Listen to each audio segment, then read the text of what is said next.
Welcome back. Calls are growing this morning to toughen up hate speech laws across this country following the attack on Bondi Beach. Despite introducing tougher legislation earlier this year, Jewish community leaders say the measures don't go far enough and are urging the government to do more to stamp out hate nationwide. For more, we're joined by Giri Sivaraman, Australia's Race Discrimination Commissioner. Great to have you with us again, Giri. So, do we need to strengthen hate speech laws more?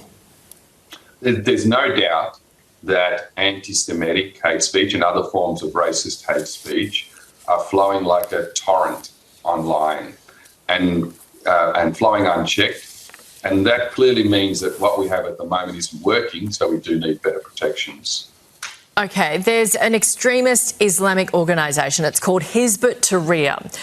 It's in Australia. It aims to implement Sharia law globally. It's actually banned in the UK, Germany and Indonesia, and it's been accused of spreading anti-Jewish hate here. Should we ban them? It seems obvious. I can't speak to a specific organisation. That's not my call to make. But I would just say that in any kind of case, you've always got to have a balancing of rights between freedom of political expression and view and freedom from humiliation. And in my view, freedom from humiliation and intimidation trumps freedom of expression. And that's the way in which we should approach these tests and with any particular organisation.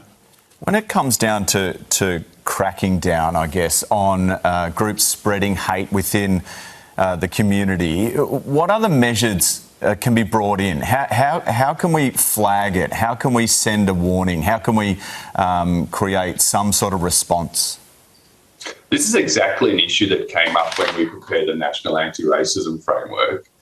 And we specifically said that there needs to be better legal protection against online hate, and particularly of the platforms that propagate it, and better protection against mis and disinformation, because often mis and disinformation is central to hate speech. It's the peddling of anti-Semitic and other racist tropes and stereotypes that feeds the hate. So you need a unified, combined approach, like we call for in the framework, that tackles all of those things.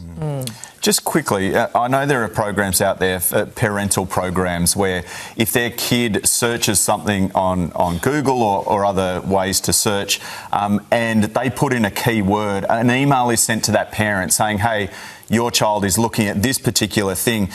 Could there be a way where there's more of a blanket system where if you are writing things online or you're searching things online, that you automatically get an email or someone in your community gets an email to say, hey, you're doing the wrong thing here, here's a warning for you? Yeah, there are measures out there, mechanisms where you can turn the tap off on hate speech online.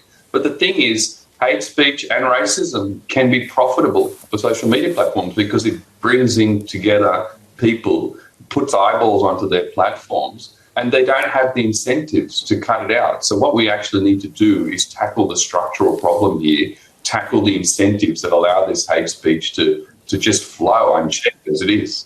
Okay, so another thing we have to go up against the big tech giants on. Thank you very much. Thanks, Giri. Thank you. Still to come at